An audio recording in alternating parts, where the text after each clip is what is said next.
ಅವರನ್ನು ಉದ್ಘಾಟನೆ ಮಾಡಲು ಆಗಮಿಸಿರುವಂತಹ ನಮ್ಮ ನಿಮ್ಮೆಲ್ಲರ ನೆಚ್ಚಿನ ಶಾಸಕರಾದಂಥ ಶರತ್ ಬಚ್ಚೇಗೌಡ್ರೆ, ಶ್ರೇಣಿ ಬ್ಯಾಂಕ್ನ ನಿರ್ದೇಶಕರಾದ ಗಂಗರಾಜ್ ಅವರೇ, ತಾಲೂಕು ಪಂಚಾಯತಿ ಮಾಜಿ ತಾಲೂಕು ಪಂಚಾಯತಿ ಸದಸ್ಯರು ರಮೇಶ್ ಅವರೇ, ಭೈರಣ್ಣವರೇ, ಕೊಟ್ಟೂರು ಗ್ರಾಮ ಪಂಚಾಯತಿ ಮಾಜಿ ಅಧ್ಯಕ್ಷರಾದ ಚಂದ್ರಯ್ಯನವರೇ ಹಾಗೂ ಗ್ರಾಮದ ಎಲ್ಲ ಮುಖಂಡರುಗಳ ಶಾಸಕರು ಬಂದು ಬುದ್ಧಿ ಪೂಜೆ ಮಾಡಿದಾಗ ಮಾರ್ತಿಂಗ್ ಒಂದು ಈ ಊರಿಗೆ ಚಿಕ್ಕದಾಗಿ ಮತ್ತು ಚೊಕ್ಕವಾಗಿ ಒಂದು ಅಂಬೇಡ್ಕರ್ ಭವನ ನಿರ್ಮಿಸಿಕೊಟ್ಟವ್ರೆ. ಎಲ್ಲ ತಾಲೂಕಿನ ಅಭಿವೃದ್ಧಿಯನ್ನ ಪಥದಲ್ಲಿ ಕೊಂಡೊಯ್ಯುವಂತ ಕೆಲಸನ ಶಾಸಕರು ನಡೆಸ್ಕೊಂಡು ಬರ್ತಾ ಇದ್ದಾರೆ. ನಮಗೆ ನಮ್ಮ ತಾಲೂಕಿಗೆ ಇನ್ನ 17 MLD ನೀರನ್ನ ತರುವಂತ ಕಾರ್ಯಕ್ರಮ ಹಾಕಿದ್ದಾರೆ. ಮುಂದಿನ ದಿನಗಳಲ್ಲಿ ತಾಲೂಕಿನ ಅಭಿವೃದ್ಧಿಗೆ ಅವರದೇ ಆದಂತ ನೀಲನಕಾಶದೊಂದಿಗೆ ಅಹೋರಾತ್ರಿ ದುಡಿತಾ ಇದ್ದಾರೆ.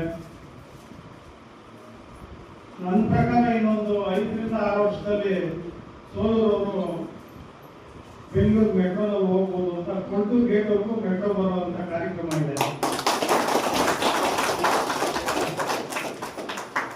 ಅದೇ ರೀತಿ ಈಗ ಅತಿವಾಟ ಕೆರೆಗೆ ನೀರು ಬರುವಂತ ಕೆಲಸ ಆಗಿದೆ. ಅತಿವಾಟ ಕೆರೆ ತುಂಬಿದ ಮೇಲೆ ಸೋಲೂರು ಕೆರೆ ಬರ್ತದೆ. ಈಗಾಗಲೇ ಅದು 1,80,00,000 ಹಣ ಮಂಜೂರಾಗಿದೆ. ಈ ರೀತಿ ಅನೇಕ ತಾಲೂಕಿನಾದ್ಯಂತ ಅದರಲ್ಲೂ ವಿಶೇಷವಾಗಿ ಜಡಗೇನಹಳ್ಳಿ ಹೋಬಳಿಗೆ ಹೆಚ್ಚಿನ ಒಂದು ಅನುದಾನವನ್ನು ನೀಡಿ ನಮ್ಮ ತಾಲೂಕಿನ ಅಭಿವೃದ್ಧಿಗೆ ಪೂರಕವಾಗಿ ಕೆಲಸ ಮಾಡ್ತಾ ಇದ್ದಾರೆ. ಅವ್ರ ನಾಯಕತ್ವನ ನಾವು ನೀವೆಲ್ಲ ಸೇರಿ ಉಳಿಸ್ಕೊಂಡು ತಾಲೂಕಿನ ಅಭಿವೃದ್ಧಿನ ಇನ್ನಷ್ಟು ಉತ್ತುಂಗೆಗೆ ಕೊಂಡೊಯ್ಯಕ್ಕೆ ನಿಮ್ಮೆಲ್ಲರೂ ಸಹಕಾರವನ್ನು ತೋರ್ತಾ ಈ ಕಾರ್ಯಕ್ರಮಕ್ಕೆ ಆಗಮಿಸಿದಂತ ನಿಮ್ಮೆಲ್ಲರಿಗೂ ಹೊಂದಿಸಿ ನನ್ನ ಮಾತು ಮುಗಿಸ್ತೇನೆ. ಜೈ ಏಪ್ರಿಲ್ 14ನೇ ತಾರೀಕು ನಾವು ಹೊಸಕೋಟೆ ತಾಲೂಕಲ್ಲಿ ಬಾಬಾ ಸಾಹೇಬ್ ಅಂಬೇಡ್ಕರ್ ಅವರ ಜಯಂತ್ಯೋತ್ಸವನ ಅತ್ಯಂತ ವಿಜೃಂಭಣೆಯಿಂದ ನಾವು ಆಚರಣೆ ಮಾಡಿ ಆ ಒಂದು ಸಂದರ್ಭದಲ್ಲಿ ವೇದಿಕೆಯಲ್ಲಿ ಭಾಷಣ ಮಾಡ್ತಾ ಇರಬೇಕಾದಾಗ ಬೇರೆ ಬೇರೆ ಗ್ರಾಮಗಳಲ್ಲಿ ಬೇರೆ ಬೇರೆ ಹೋಬಳಿಗಳಲ್ಲಿ ಎಲ್ಲೆಲ್ಲಿ ನಾವು ಬಾಬಾ ಸಾಹೇಬ್ ಅಂಬೇಡ್ಕರ್ ಅವರ ಭವನಗಳನ್ನ ಮಾಡಿದೀವಿ ಅಂತ ಹೇಳಿ ನಾವು ಪ್ರಸ್ತಾಪ ಮಾಡಿದಂತ ಸಂದರ್ಭದಲ್ಲಿ ಅತ್ಯಂತ ಹೆಮ್ಮೆಯಿಂದ ಕೇವಲ 3 ತಿಂಗಳಲ್ಲಿ ಬಾಬಾ ಸಾಹೇಬ್ ಅಂಬೇಡ್ಕರ್ ಅವರ ಭವನ ಎಲ್ಲರೂ ಅತ್ಯಂತ ಸುಸಜ್ಜಿತವಾಗಿ ನಿರ್ಮಾಣ ಆಗಿದೆ ಅಂತಂದ್ರೆ ಸೋಲೂರು ಗ್ರಾಮದಲ್ಲಿ ಆಗಿದೆ ಅಂತ ಹೇಳಿ ಅತ್ಯಂತ ಹೆಮ್ಮೆಯಿಂದ ಈ ಒಂದು ಸಂದರ್ಭದಲ್ಲಿ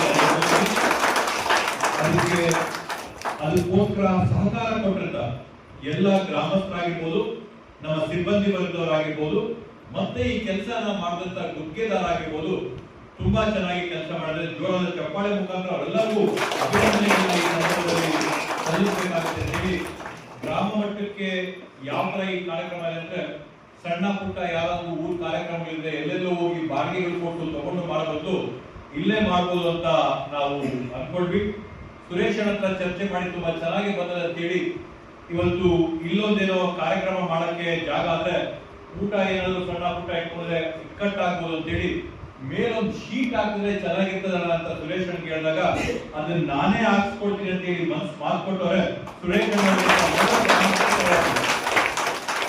ಮೇಲೆ ಒಂದು ಶೀಟ್ ಕೂಡ ಹಾಕೊಟ್ಟು ಮೇಲೆನೂ ಕೂಡ ಊಟದ ವ್ಯವಸ್ಥೆ, ತಿಂಡಿ ವ್ಯವಸ್ಥೆ, ಏನೋ ಒಂದು ವ್ಯವಸ್ಥೆ ಮೇಲೆ ಮಾಡ್ಕೋಬಹುದು, ಕೆಳಗಡೆ ಕಾರ್ಯಕ್ರಮ ಮಾಡ್ಕೊಳ್ಳೋಕೋಸ್ಕರ ನಾನು ಮಾಡ್ಕೊಡ್ತೀನಿ ಅಂತ ಅವರು ಮಾತು ಕೊಟ್ಟಿದ್ದಾರೆ. ಅವ್ರಿಗೂ ಕೂಡ ಈ ಸಂದರ್ಭದಲ್ಲಿ ಧನ್ಯವಾದಗಳನ್ನ ಅಭಿನಂದನೆಗಳನ್ನ ಸೂಚಿಸ್ತಾ ಇವತ್ತೇನು ನಮ್ಮ ಸೋಲೂರು ಗ್ರಾಮದಲ್ಲಿ ಕಳೆದ ಬಾರಿ ಬಂದಾಗ ಈ ಒಂದು ಕಟ್ಟಡದ ಬುದ್ಧಿ ಪೂಜೆ ಮಾಡಿದಂತ ಸಂದರ್ಭದಲ್ಲಿ SCPTSP ಅಡಿಯಲ್ಲಿ ಅಭಿವೃದ್ಧಿ ಕಾಮಗಾರಿಗಳನ್ನ ನಾವು ಮಾಡಿದ್ವಿ. ಅದೇ ತರದಲ್ಲಿ ಇವತ್ತು ಏನು ಗ್ರಾಮಕ್ಕೆ ಬರುವಂತ ಸಂದರ್ಭದಲ್ಲಿ ಜನರಲ್ ಗ್ರಾಂಟ್ ಅಲ್ಲಿ ಏನ್ ಬಂದ್ರೆ ಸುಮಾರು 10 ಲಕ್ಷ ರೂಪಾಯಿಗಳ ಪೂಜೆನ ಗ್ರಾಮದೊಳಗಡೆ ಮಾಡಿ ಈಗಾಗಲೇ ನಮಗೆ ಗೊತ್ತು ಸುಮಾರು ಏನು ನಮ್ಮ ಟಾರ್ ರಸ್ತೆ ಸೋಲೂರಿಂದ ಹಿಡಿದು ದಂಡಪಾಳ್ಯ ಮಾರ್ಗವಾಗಿ ಹೈವೇಗೆ ಸಂಪರ್ಕ ಏನ್ ಬರ್ತಾ ಇತ್ತು ಸಾಕಷ್ಟು ಹದಗೆಟ್ಟಿದ್ದಂತ ರಸ್ತೆನ ಇವತ್ತು ನಾವು 5.5 ಮೀಟರ್ ಅಗಲ ರಸ್ತೆ ಮಾಡಿ ಎಲ್ಲರಿಗೂ ಓಡಾಡಕ್ಕೆ ಅನುಕೂಲ ಆಗಿದೆ. ಈಗಾಗಲೇ ಬೇಸ್ ಲೇಯರ್ ಹಾಕೋದ್ರೆ ಟಾಪ್ ಕೋಟ್ ಬರಬೇಕು. ಮುಂದಿನ ದಿನಗಳಲ್ಲಿ ಗುತ್ತಿಗೆದಾರ ಬಂದು ಆ ಕೆಲಸ ಕೂಡ ಮುಗಿಸ್ಕೊಟ್ಟು ಪಟ್ಟಿಗಳು ಏನ್ ಹಾಕ್ಬೇಕು, ಕ್ಯಾಟೈಸ್ ಏನ್ ಹಾಕ್ಬೇಕು, ಫರ್ನಿಚರ್ ಏನ್ ಹಾಕ್ಬೇಕು ಅವೆಲ್ಲವನ್ನೂ ಕೂಡ ಮಾಡಿಕೊಟ್ಟು ಹೊಸಕೋಟೆಗೆ ಸಂಪರ್ಕನ ಒದಗಿಸ್ಕೊಳ್ಳುವಂತ ಕೆಲಸನ ಮಾಡ್ಕೊಡ್ತೀನಿ ಅಂತ ಆಶ್ವಾಸನೆಯನ್ನ ಕೊಡ್ತಾ ಬೆಳಗ್ಗೆ ಮೊದಲನೇ ಪೂಜೆ ಅರಳೂರಿಂದ ಪ್ರಾರಂಭ ಮಾಡಿದ್ವಿ. ಅರಳೂರಿಂದ ಪ್ರಾರಂಭ ಮಾಡಿದಾಗ ಹೈವೇಯಿಂದ ಅರಳೂರ್ವರೆಗೂ ರಸ್ತೆ ಪರವಾಗಿಲ್ಲ, ಆದ್ರೆ ಅರಳೂರಿಂದ ಸೋಲೂರ್ಗೆ ಏನ್ ರಸ್ತೆ ಬರ್ತಾ ಇದೆ, ಅರಳೂರಿಂದ ಸೋಲೂರು ರಸ್ತೆ ತುಂಬಾ ಹದಗೆಟ್ಟಿದೆ, ಅದನ್ನೇನಾದ್ರೂ ಮಾಡಿ ರಿಪೇರಿ ಮಾಡ್ಕೊಡ್ರಿ ಅಂತ ಕೇಳಿದರೆ ರಿಪೇರಿ ಈಗಾಗಲೇ ಮಾಡಿಸ್ತಾ ಇದ್ವಿ. ಒಂದೇನಾಯ್ತು ಅಂತಂದ್ರೆ ಹೈವೇ ಇಲ್ಲಿಂದ ಹಿಡಿದು ಅಲ್ಲಿ NH75 ಹೈವೇ ಅಂದ್ರೆ ಅರಳೂರು, ಸೋಲೂರು, ಅತ್ತಿವಾಟ NH75 ಹೈವೇನ ಪ್ರಗತಿ ಪಥದ ಅಡಿಯಲ್ಲಿ ಈ ರಸ್ತೆನ ತಗೊಂಡು ಪ್ರಗತಿ ಪಥದಲ್ಲಿ ಅಭಿವೃದ್ಧಿ ಮಾಡಕ್ಕೆ ಆಯ್ಕೆ ಮಾಡ್ಕೊಂಡಿದ್ರಿಂದ ಅದನ್ನ ನಾವು ಅಭಿವೃದ್ಧಿ ಮಾಡಕ್ ಆಗಿರ್ಲಿಲ್ಲ. ಆದ್ರೆ ಮುಂದಿನ ದಿನದಲ್ಲಿ ಪ್ಯಾಚ್ ವರ್ಕ್ ಆದ್ರೂ ಎಲ್ಲಿ ಹಳ್ಳ ಗುಂಡಿ ಇವೆಲ್ಲ ಬಿದ್ದೋಗಿದೆ ಅದನ್ನಾದ್ರೂ ಖಂಡಿತ ಇನ್ನೊಂದು 2-3 ದಿನದಲ್ಲಿ ನಿಮ್ ಪರವಾಗಿ ರಿಪೇರಿ ಮಾಡ್ಕೊಡ್ತೀನಿ ಅಂತ ಹೇಳಿ ಈ ಸಂದರ್ಭದಲ್ಲಿ ಆಶ್ವಾಸನೆ ಕೊಡ್ತಾ ಇದ್ದೀನಿ. ಈ ಪ್ರಗತಿ ಪಥದಲ್ಲಿ ಈ ರಸ್ತೆ ಸುಮಾರು 7-8 ರಸ್ತೆಗಳನ್ನ ನಮ್ಮ ತಾಲೂಕಲ್ಲಿ ನಾವು ಆಯ್ಕೆ ಮಾಡ್ಕೊಟ್ಟಿದ್ವಿ.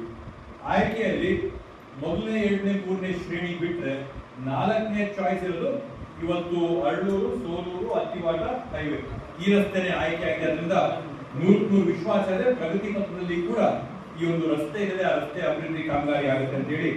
ಅದ್ರ ಜೊತೆಗೆ ಅರಳೂರಲ್ಲಿ 10 ಲಕ್ಷ, ಜಡ್ಗೇನಹಳ್ಳಿಯಲ್ಲಿ 15 ಲಕ್ಷ, ಬೆಳಮಂಗಲದಲ್ಲಿ 10 ಲಕ್ಷ, ಗೊಣಕನಹಳ್ಳಿಯಲ್ಲಿ 15 ಲಕ್ಷ, ಓರ್ವಹಳ್ಳಿಯಲ್ಲಿ 10, ತೌಟಹಳ್ಳಿಯಲ್ಲಿ 10, ಸೋಲೂರಲ್ಲಿ 10 ಲಕ್ಷ ರೂಪಾಯಿ ಇನ್ನು ನಾವು ಕಾಮಗಾರಿನ ಮಾಡಬೇಕು. 20 ಲಕ್ಷ ರೂಪಾಯಿಯನ್ನ ಲೋಕಾರ್ಪಣೆ ಮಾಡ್ತಾ ಇದೀವಿ.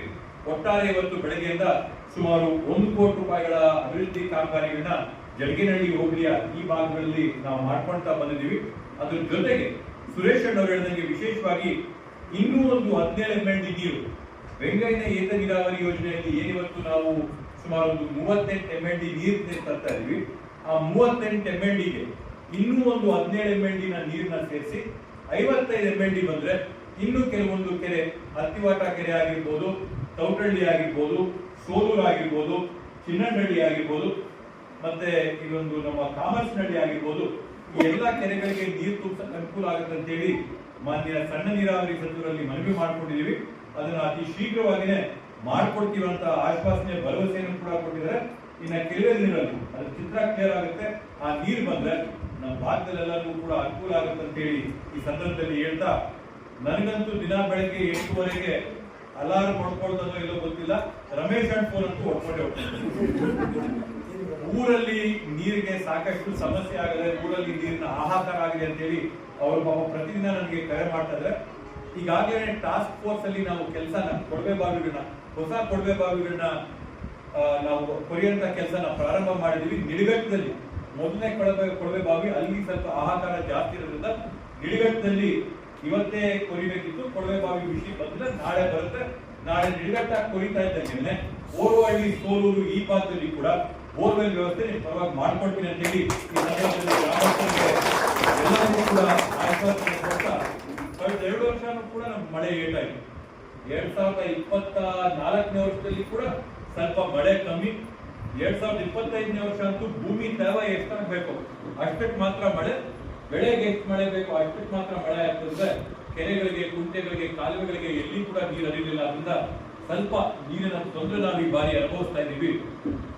ಅಂಕಿಅಂಶಗಳ ಪ್ರಕಾರ ಜನವರಿಯಿಂದ ಹಿಡಿದು ಏಪ್ರಿಲ್ ತಿಂಗಳು ಏನ್ ನಮ್ಗೆ ಮಳೆ ಆಗ್ಬೇಕಿತ್ತು, ಸಾಮಾನ್ಯವಾಗಿ ಸಹಜವಾಗಿ ವಾಡಿಕೆ ಮಳೆ ಏನಾಗಬೇಕಾಗಿತ್ತು 54% ಕಡಿಮೆ ಆಗಿದೆ. ಸುಮಾರು ಒಂದು 45 mm ಮಳೆ ಆಗ್ಬೇಕಿತ್ತು, ನಮ್ಗೆ 22 ಕೂಡ ಆಗಿಲ್ಲ ಈ ಬಾರಿ. ಅದರಿಂದ ಕಳೆದ ಬಾರಿನೂ ಮಳೆ ನಮ್ಗೆ ನಿರೀಕ್ಷೆ ಆದಷ್ಟು ಆಗಿಲ್ಲ. ಈ ಬಾರಿ ಮೊದಲು 4 ತಿಂಗಳಲ್ಲಿ ಏನ್ ಮಳೆ ಆಗ್ಬೇಕಿತ್ತು ಅದು ಒಂದು 50% ಕಡಿಮೆ ಇರೋದ್ರಿಂದ ಈ ರೀತಿಯಾದಂತ ತುರ್ತಿನ ಪರಿಸ್ಥಿತಿ ಇದೆ. ಬಟ್ ಅಲ್ಲಿ ನಿಡಘಟ್ಟ ಆಗ್ತಾ ಇದ್ದಂಗೆ ಓರ್ವಹಳ್ಳಿ ಬಂದು ಸೋಲೂರಿಗೆ ಬರ್ತದೆ ಅಂತ ಹೇಳಿ ನಮ್ಗೆ ಕೊಳವೆ ಬಾವಿ ಆಶ್ವಾಸನೆಯನ್ನ ಕೂಡ ಈ ಸಂದರ್ಭದಲ್ಲಿ ಕೊಡ್ತಾ ಇದ್ದೀನಿ.